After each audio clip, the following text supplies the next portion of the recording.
Hola Berlín. A ver, vamos a hablar un poquitito de Bad Bunny. A gente le gusta, no le gusta, da lo mismo. La verdad es que se convierte en un tema de conversación y es un fenómeno al que hay que, si es que no lo conoce, tratar de entenderlo a lo menos. Nadie está llamado, por supuesto, a que le guste su música, que de hecho es bien interesante. Hay músicos más bien cercanos a los 50 o 40 años incluso, que decían que no habían conectado con la música de Bad Bunny, que en general no les gusta mucho la música urbana, en fin.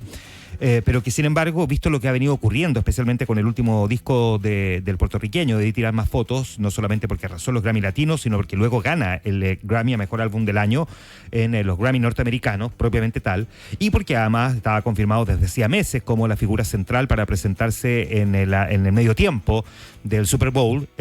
Finalmente, él y lo que representa su impostura latina termina siendo una cuestión bien interesante, ¿no? Un espectáculo que probablemente de los puestos en escena es el más producido que haya tenido el Super Bowl jamás. O sea, yo lo he visto todos. Yo soy fan del espectáculo medio tiempo. También soy de buena para juntarme con mis amigos. Lo así sé. Como, ya. Lo tengo claro, y yo quería verlo, Juan Manuel, no alcancé a verlo, quería verlo ahora en la pauta, no alcancé, porque yo, a diferencia tuya, no soy seguidora del Super Bowl, pero esto me parecía que ameritaba, y lo tengo pendiente, porque efectivamente parece que la puesta en escena fue casi que como pequeñas obras de Broadway, así con escenografía, con... Todo es simbolismo. Todo. El número en su camiseta, la palabra que tenía en su camiseta, por qué escogió la marca que utilizó, las zapatillas que son parte de su creación de lanzar junto a Adidas una línea de Bad Bunny, Bad Bow, así se llama, 1.0, pero no solamente, o sea, todo, cada estación, cada gesto te dice algo, quiénes lo acompañan, las frases que dice, el orden de las canciones, quién interpreta las canciones, todo, o sea, que Ricky Martin interpretara una de las canciones más políticas de Bad Bunny, dice algo, que también es puertorriqueño, bueno, en fin. La cosa es que además se convirtió en el, digamos, más visto en la historia de los Super Bowl. Superó una audiencia a conciertos icónicos como el de Michael Jackson en el año 93 o el de la cantante estadounidense Katy Perry el 2015. Según la cifra que entregó la cadena NBC, 135,4 millones de personas por lo menos. Se calcula que pueden haber sido incluso un poco más, ¿no? Con lo que significa que se convierte y destrona el puesto que había alcanzado Kendrick Lamar, que había logrado 133,5 millones de espectadores. La presentación de Bad Bunny incluyó la participación de otras figuras, incluyendo entre ellas a figuras norteamericanas, ¿no? Como Lady Gaga, que además reinterpreta una canción en tono habanero, en tono latino, en tono cubano. Claro, en clave latinoamericana. Exactamente. O sea, para que se hagan una idea, Bad Bunny el primero, Kendrick Lamar, que el año pasado 133,5, Michael Jackson el año 93, 133,4 millones, Usher el 2024, 129,3 millones, Rihanna el 2023 con 121 millones, Katy Perry, 118 millones y medio el 2015, Lady Gaga el 2017 tuvo 117 millones y medio,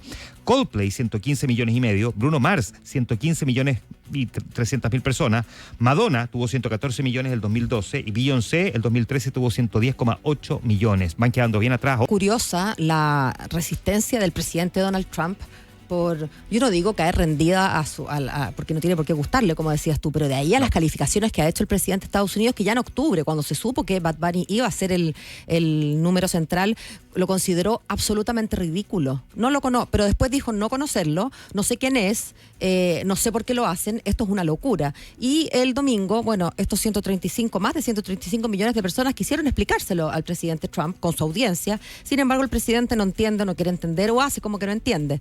Calificó el espectáculo como absolutamente terrible, una de las peores de la historia. No sé si eso significa que se dio la molestia de verlo. Nadie entiende una palabra de lo que dice este tipo. Es terrible, una afrenta a la grandeza de Estados Unidos y no representa nuestros estándares de éxito, de creatividad ni de excelencia. El baile es repugnante, especialmente para los niños pequeños que lo ven en todo Estados Unidos y el resto del mundo. Habló el presidente, que está preocupado con sus conductas anteriores y las cosas que le hemos escuchado decir sobre los estándares para los niños, ¿no? Bueno, pero es bien impresionante eso, ¿no? Es impresionante, pero además como nadie... Si fuera otro Donald Trump, como que hubiese olvidado las cosas que están grabadas. Exacto. Como describía cómo le metía la mano en la falda a una mujer en una ascensor. Y que les encanta, sí, porque you're a millionaire. O sea, claro, y no son fake news ni no. O sea, exactamente. Eso existen desde hace más de una década. A eso mismo aludía con esta preocupación por los niños. Pero además, Juan Manuel, cuando él dice que nadie le entiende, pareciera olvidar que Estados Unidos, después de México, es el segundo país con más hispanoparlantes del mundo. Son 67 millones millones de personas de origen hispano. Obviamente no todas manejan el español, pero se cree que más de un 70% lo usa habitualmente en sus entornos domésticos, pero además hay muchos americanos que entienden español.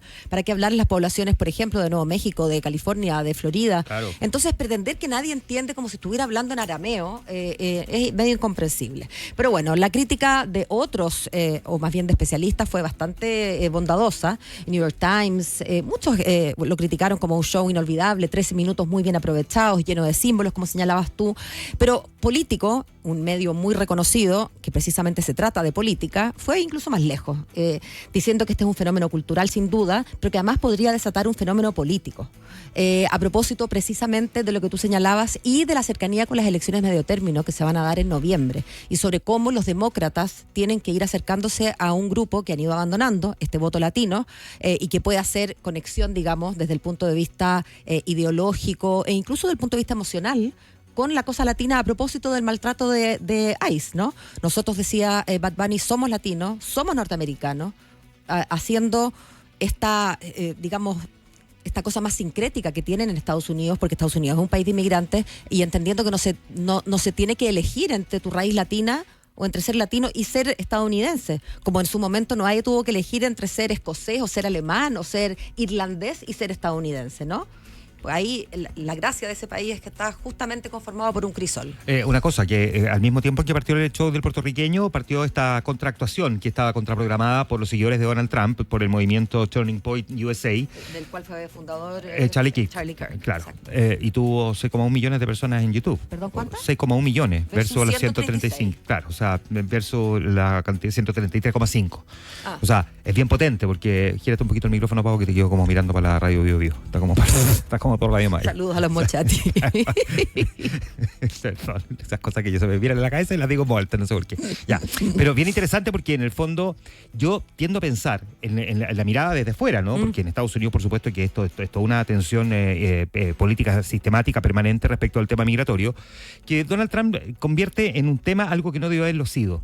Porque la NFL históricamente siempre ha dado libertad a sus figuras para que digan lo que quieran. El único límite que se puso es el famoso pezón gate. ¿Te acuerdas tú? Sí, claro. Cuando Justin Timberlake a Janet Jackson le baja más de la cuenta la blusa y se le ve un pedazo de pezón que en su momento fue considerado, y que ha hecho que la transmisión tenga un desfase de 10 segundos. Claro, de algunos segundos para poder cortarla en caso de que ocurra algo así. Se vaya a escapar alguna presa. Pero lo único, porque se transmite en horario en que lo ve todo el mundo, la familia. Pero los discursos a la NFL le dan lo mismo. ¿Cómo será que de hecho los que abrieron la NFL fue Green Day, que tiene un disco, American Idiot, que destroza la clase política norteamericana por haber librado la guerra en Irak, post-atentado a Irak y Afganistán, por haber librado la guerra contra las Torres Gemelas? O sea, American Idiot trata de estúpidos a los políticos americanos. Tiene una gran balada que se llama Despiértame cuando termine septiembre, Wake Me Up When September Ends, que se refiere precisamente a lo que ocurrió en septiembre del 2001. Bueno, lo que da solamente, digamos, confirma que la libertad de expresión es uno de los pilares fundantes de la democracia estadounidense, ¿no? Y efectivamente es parte, digamos, del debate. Ahora, ¿cuánto de esto puede, crees tú, brevemente, pero afectar las elecciones de medio término que tiene en noviembre Estados Unidos? Recordemos que se renueva una parte del Congreso, una parte del Senado, un tercio, y la totalidad de la Cámara de Representantes. Yo creo que va a depender de cómo hagan, en este momento, de cómo hagan el acercamiento y la bajada a los demócratas. Los demócratas están con un problema de liderazgo, que fue bien evidente en la última elección presidencial, y la verdad es que la fuerza con que ha irrumpido Donald Trump en este segundo mandato, que ha arrasado con todo, ha dejado más bien a los demócratas algo descolocados. Yo creo que esto puede transformarse en una base para los demócratas si saben utilizarla y si saben capitalizar, digamos, de ese descontento que está claramente tocando las casas de los latinoamericanos porque se han sentido muy maltratados. Y eso te lo demuestran las encuestas, hay sondeos de opinión que lo señalan. Así es que está por verse. Ahora, hay toda una polémica en Estados Unidos a propósito del llamado también que está haciendo Donald Trump, o el intento que está haciendo de cambiar algunas de los sistemas de votación, a propósito de nacionalizarlos, ¿no? Tú sabes que los votos en Estados Unidos, hay una especie de CERVEL en cada estado. Y sin embargo, Donald Trump, insistiendo en que básicamente quiere manejarlo todo desde Washington, quiere que se nacionalice el voto. La pregunta en el fondo es, ¿habría dicho lo mismo Donald Trump si el que se hubiese presentado en el espectáculo de medio tiempo del Super Bowl hubiese sido Paul McCartney, que por lo demás lo hizo, recordemos el año 2005, nació en el Reino Unido de la Gran Bretaña? porque su crítica es que este país tiene lo suficiente artistas, la creatividad y el talento. ¿Habría dicho lo mismo de Paul McCartney? ¿Habría dicho lo mismo de los Rolling Stones, que también se presentaron el año 2006? Sting, el 2003. U2, que se presentó el 2002. Obvio Coldplay, que no. que se presentó el 2016. Son todos los que acaban de mencionar británicos. O sea, y quiero recordar que además no han sido lo único. Pues sí, Shakira y J-Lo, o sea, son figuras que representan el mundo latino. Y Gloria Estefan es cubana, o sea, que haya vivido toda su vida en Estados Unidos, pero y se presentó 2 veces.